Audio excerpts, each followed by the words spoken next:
Hi everyone. Okay, so today's topic is a fun one, popcorn. It's a food I love, but it's also a very controversial food. So we're gonna go through the pros and cons, and hopefully you can take this information and make an educated decision that's best for you.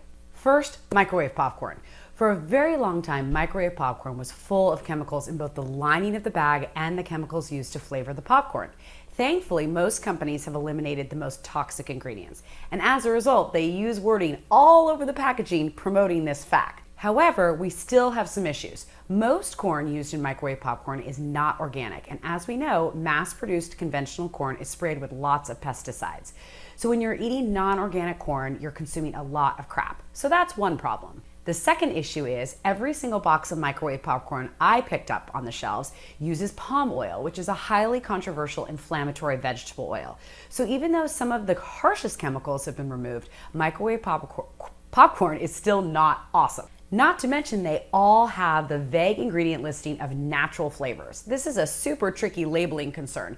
Just because it's natural doesn't mean it's not harmful. Arsenic, for example, is natural, for God's sake. So just be aware that when it says natural flavors, we don't really know what that means. One of the biggest concerns are the chemicals used to make the butter flavor and color. Some microwave popcorn still uses these chemicals, but to be fair, a lot of them don't anymore. However, where we have the biggest concern is with theater popcorn. Warning, I'm about to break many hearts out there.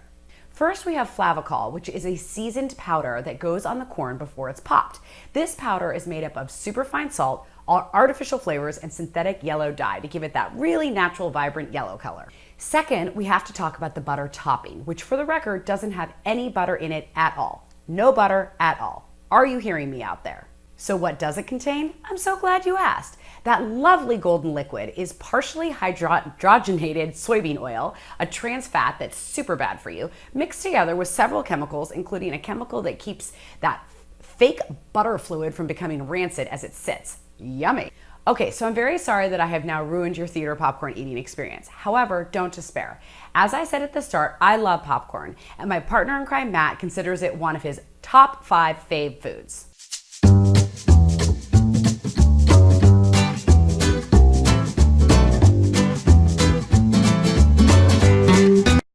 So we've had to find ways to still enjoy it that aren't a total pain in the, well, you know.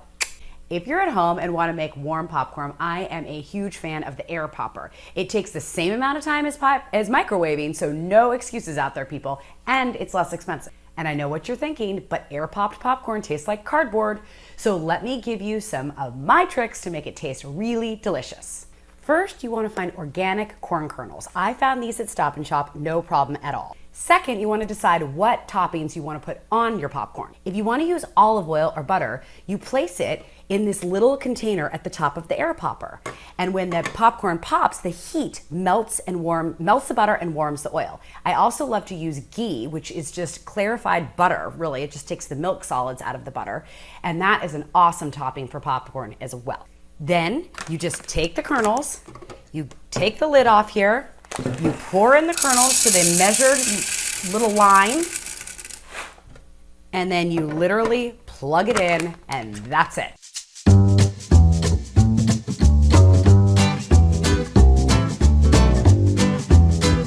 And there you have it, a huge bowl of popcorn in a matter of minutes. Yum! So as I mentioned, you can heat up butter or olive oil in this top part here and drizzle it over the popcorn, which is great. But if you want a slightly lighter way to distribute the oil, I love using this organic olive oil spray with no propellants. I just literally spray it right on the popcorn. It evenly distributes the oil very nicely and lightly, and then I just salt it. Now you can use all different types of seasonings. You could use truffle salt, garlic salt. This is nutritional yeast seasoning, which gives it a nice little cheesy flavor. And you literally just sprinkle it over, and using this spray, the salt sticks a little better. So it just distributes everything really, really nicely and creates a great flavor. However, if you're looking at me like, get out of my face, I am not making my own popcorn, once again, don't despair. There are a ton of healthier bagged popcorn options, and I've tried them all. This brand, called Buddha Bowls by Lesser Evil, is by far my favorite. They have lots of flavor options, including some that are made with coconut oil, some made with avocado oil, and some made with ghee. They literally have 3 ingredients in this bag: organic popcorn, organic coconut oil, and Himalayan salt, and it's delicious. So now, one final thought. Matt asked me the other day, I know you buy a product like this because it's much healthier than the alternatives, but is popcorn itself bad for you? And here is my answer. Obviously, eating vegetable sticks is better for you than popcorn. However, if you're craving a salty, crunchy snack, popcorn is going to be way less caloric than other salty, crunchy snack options. For example, if you ate this entire bag,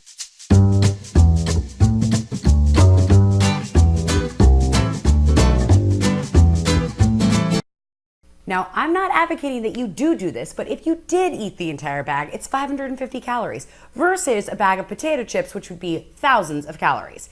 And let's not get into the calorie content of theater popcorn. If you're curious, just Google it. You will be very sad.